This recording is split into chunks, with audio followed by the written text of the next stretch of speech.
Hello everyone, in this video I'm going to show you how to stabilize video in CapCut PC. So if you have the second video, don't worry, you can establish your Shaky video with feature and CapCut PC.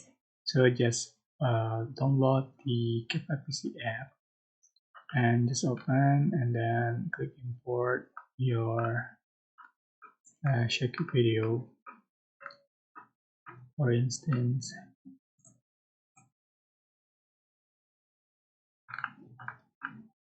I want to add my Shaky video to the track and to make it stabilize, but you can see the original video like this. So it's so sick. Now I'm going to stabilize. Just click on the clip, go to PC, scroll down until you find stabilize to 9 and select level, and I think you can select more stable.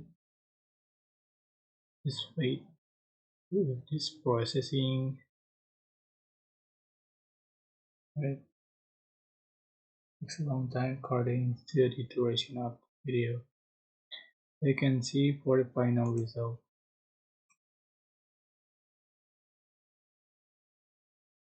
Sorry, making video. And I think this is better than before. I hope this tutorial was helpful for you guys. Don't forget to like, comment, share, and also subscribe. If you have any question, please leave in the comment section below. Thank you so much for watching.